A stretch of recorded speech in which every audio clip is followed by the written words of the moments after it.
dan una mirada a la forma en cómo se está combatiendo el crimen organizado. Hace algunos días el presidente Boric promulgó una ley que busca reducir o enfrentar de distinta manera la reincidencia y también mejorar la persecución, como decía, del crimen organizado. ¿Qué estamos haciendo? ¿Qué cosas más se podrían hacer? ¿Dónde están nuestras principales falencias? Son algunos de los temas que vamos a abordar junto a Eric Latorre, director del Magíster de Gobierno de la Universidad Autónoma. ¿Cómo estás, Eric? Bienvenido. Muy buenos días, muchas gracias. Bueno, tenemos esta nueva legislación que se suma ya a una larga cadena de proyectos de ley que han ido siendo aprobados. Todavía tenemos varios en discusión. ¿Cómo los ve? ¿Cuánto pueden aportar? A ver, primero una mirada general. Claro, el gobierno dice que hemos aprobado 59, creo que es el número de leyes. Pero lo que estamos haciendo es actualizando una legislación absolutamente fuera de época en función de combatir el crimen organizado. Nuestra legislación no está preparada para eso. ¿Y sigue estando? Porque uno No. puede actualizar desfasado todavía o ojalá un paso adelante. Es que ese es un gran problema. Estamos poniendo parches, esa es la sensación. Pero no estamos enfrentando esto de manera estratégica. Entonces, hay que hacer lo que hay que hacer y tienes que seguir combatiendo el día a día y sancionando y poniendo mejor persecución penal, etcétera.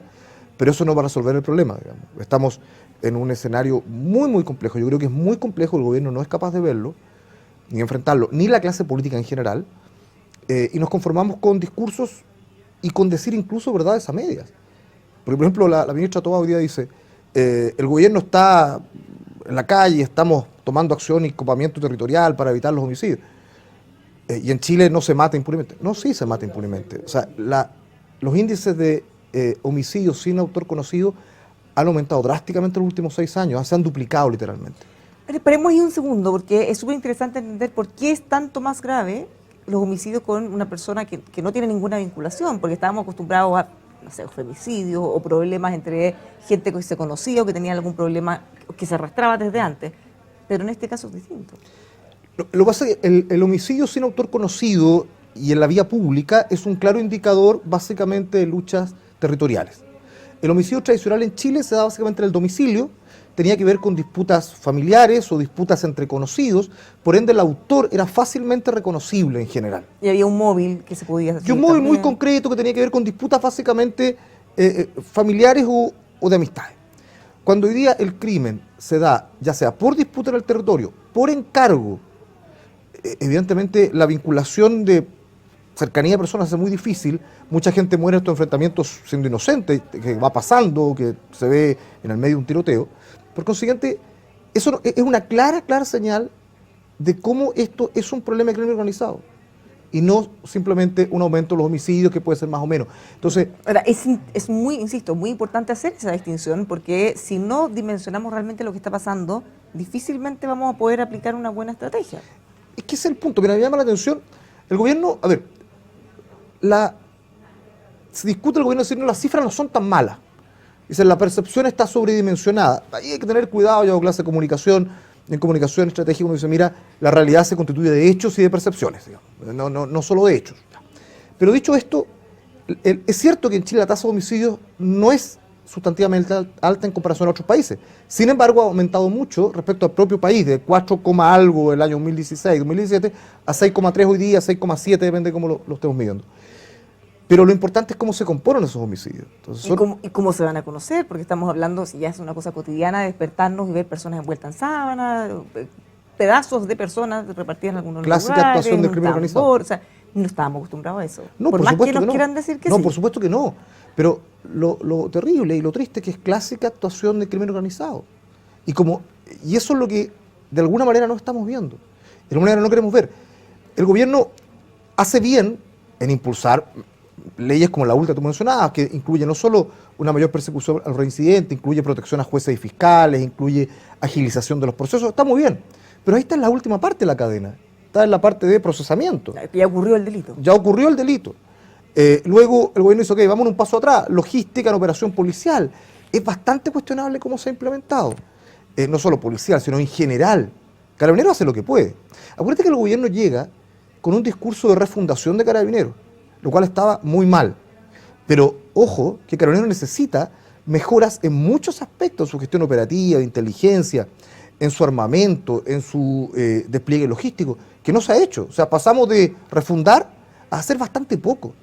Fíjate cuánto tiempo llevamos discutiendo el cambio de los uniformes y el armamento de Carabineros.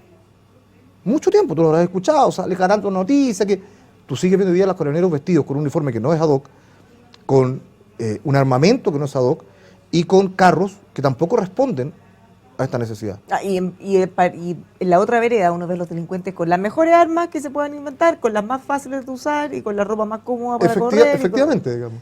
El otro día aparecía un reportaje sobre los autos blindados, lo vieron, ¿no? Y hacer un empadronamiento de las empresas que blindan autos. Eso es un poquito, suena un poquito gracioso, porque te aseguro, y eso existe, una serie de empresas irregulares que blindan autos para el crimen organizado. No van a la... Y que no van a sacar un registro público. Claro, de no, eso. claro. Entonces, ¿y cómo se descubre eso? Llevámoslo, suena reiterado, pero es inteligencia. Inteligencia estratégica y operativa.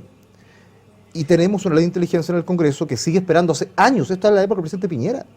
No es solo autos, veíamos en algunos de los allanamientos en poblaciones hace unos días, barrio, calle completa, las casas blindadas. Sí, claro, porque hay un mercado que existe, como el mercado de las armas, como el mercado de la droga, el mercado del blindaje. ¿Dónde están? Por supuesto, y son muy rápidos para operar.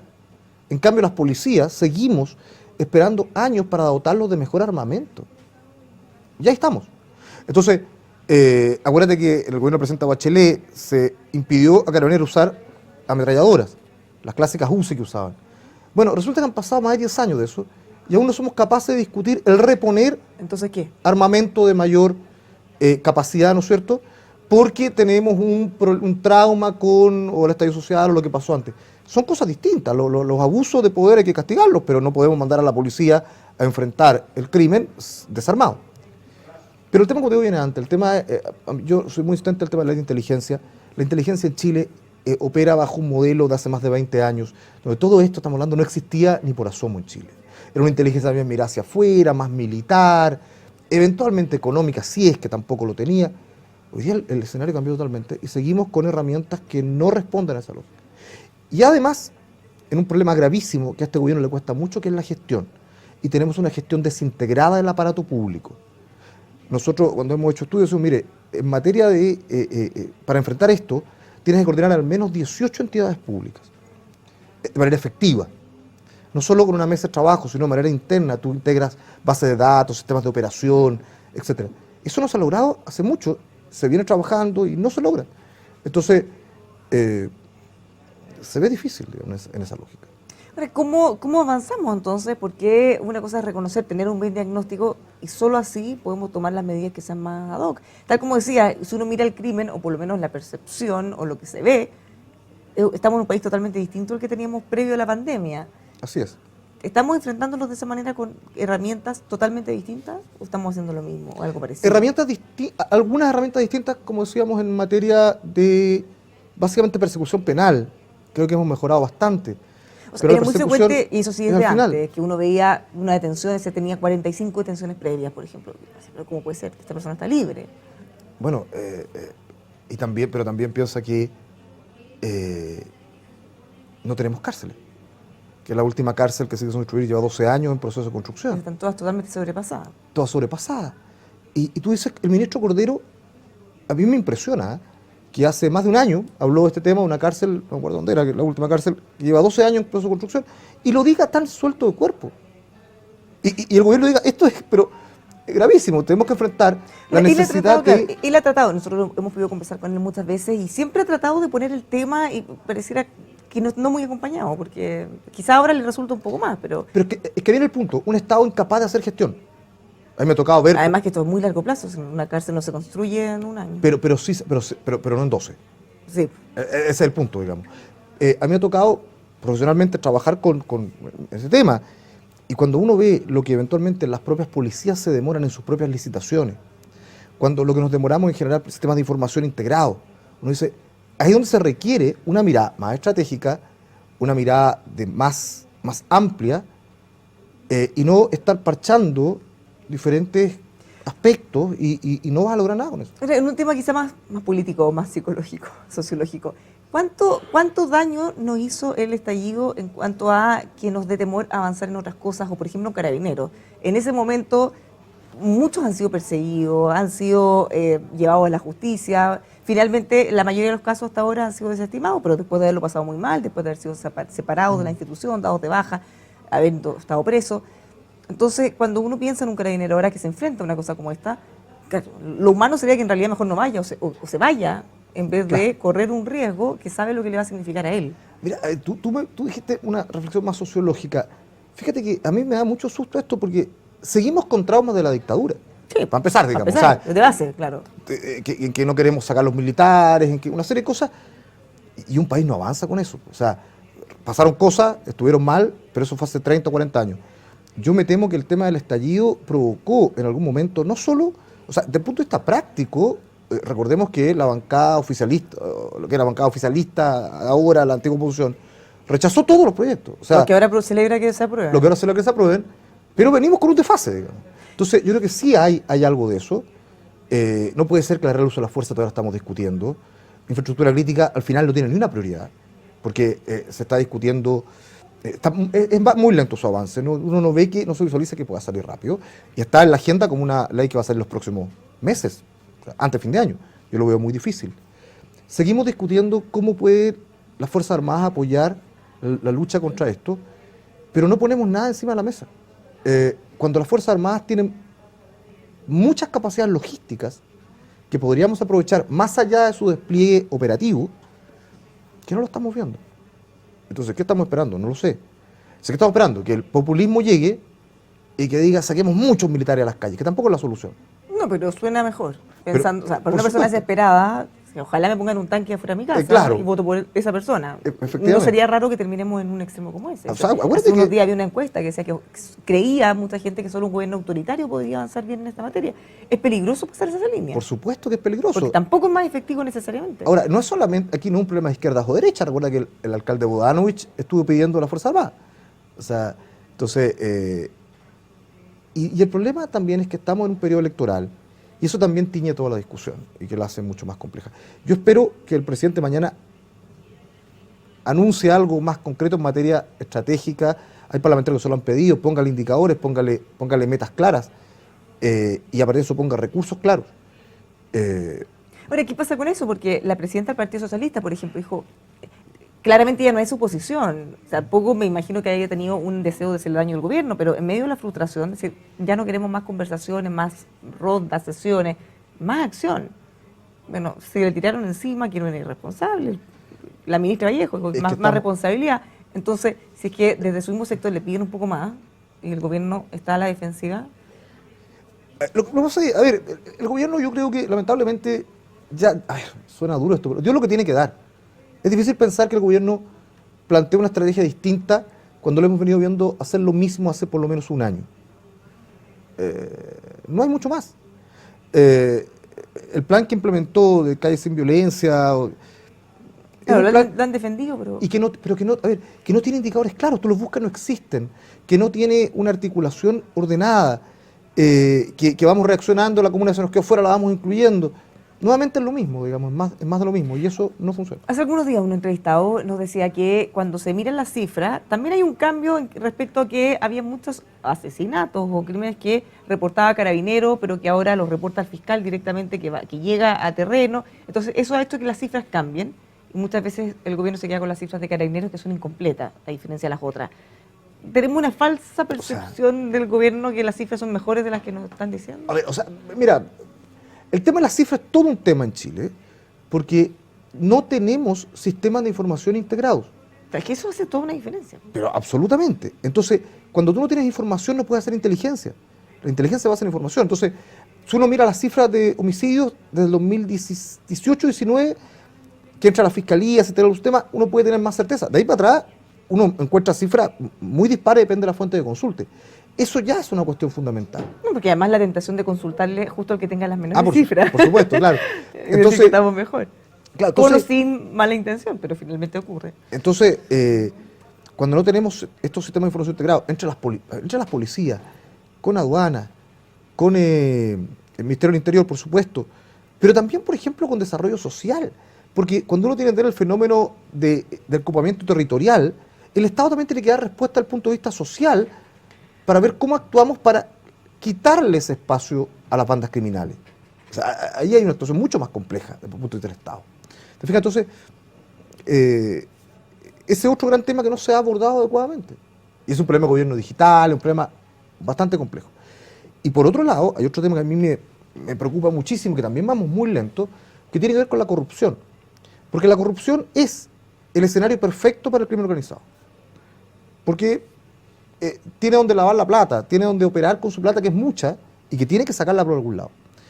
Entonces, cuando tú tienes hoy día que la mayor parte de los municipios está con algún procesamiento penal, literalmente, tú dices que hay un caldo de cultivo muy riesgoso para que el crimen organizado llegue a corromper a esos municipios.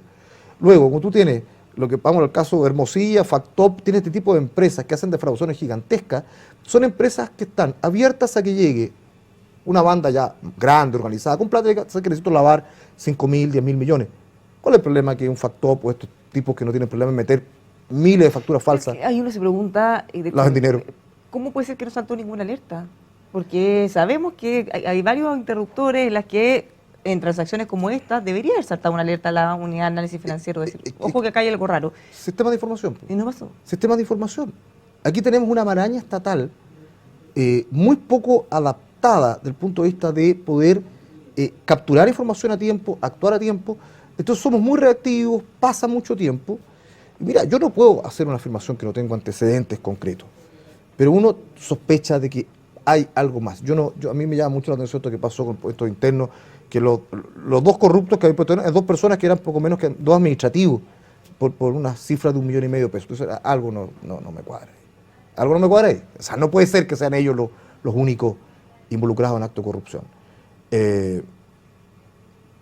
Pero información y gestión es clave también y no lo vemos, no lo estamos viendo. Bueno, ¿en qué nos quedamos? El presidente se acaba de tener una reunión de materia de seguridad, ¿esperamos algún anuncio? ¿Qué podríamos esperar para esto? Mañana en Cerro Castillo entiendo una reunión importante. Yo te diría que el anuncio más importante debería ser impulsar de verdad las leyes que apuntan al sistema de inteligencia. Sobre todo inteligencia, claro, que es como el fondo de todo. Ahí está la clave. La única forma, el crimen organizado hay que anticiparlo, el crimen organizado se va instalando de a poco, van habiendo señales, va metiendo dinero, va ocupando el territorio, y eso, la única forma de detectarlo es con inteligencia. En segundo lugar, yo diría, el Ministerio de Seguridad Pública, de una vez por todas. Piensa tú que el ministro del Interior, o la ministra en este caso, que está a cargo de seguridad, yo trabajé con gente de Interior en el gobierno anterior, el ministro del Interior y el subsecretario del Interior están reventados de cosas, tienen todas las prioridades políticas del gobierno, más seguridad. No se puede, la gestión requiere dedicación. Y estamos en unas discusiones bastante precarias para el Ministerio de Seguridad respecto a atribuciones. Incluso el perfil, porque no es lo mismo el perfil político para una vicepresidencia de la República que quizá alguien más experto en materia de seguridad propiamente tal. Y que le dedique todo su tiempo a eso, efectivamente. Y con un reordenamiento, porque hoy día vemos por ejemplo, la Subsecretaría de Prevención del Delito totalmente sobrepasada, que uno dice, ¿qué está previniendo? Subsecretario Vergara, muy bueno para salir a la televisión, siempre decimos más o menos lo mismo, pero no estamos viendo realmente cuáles son las acciones de prevención. El otro día en un seminario que hicimos con gente de ciertos municipios, nos decían las cuestiones básicas, la SPD no se conecta con nosotros, no compartimos información. Entonces, ¿cómo podemos operar mejor? Otra ley importante que está, fortalecer el rol de los municipios en la lucha contra esto, que es prácticamente inexistente, digamos. Pero también está parada. Entonces, el gobierno ha hecho bien en muchas normas en la última fase de la cadena, pero le ha faltado muchísimo en la primera, que es sin duda la más importante. Ojalá que tengamos novedades después de esta reunión. Muchas gracias por haber conversado con nosotros. Gracias. Buena semana. Igualmente. Los dejamos invitados a que sigan informándose con nosotros acá en emol.com.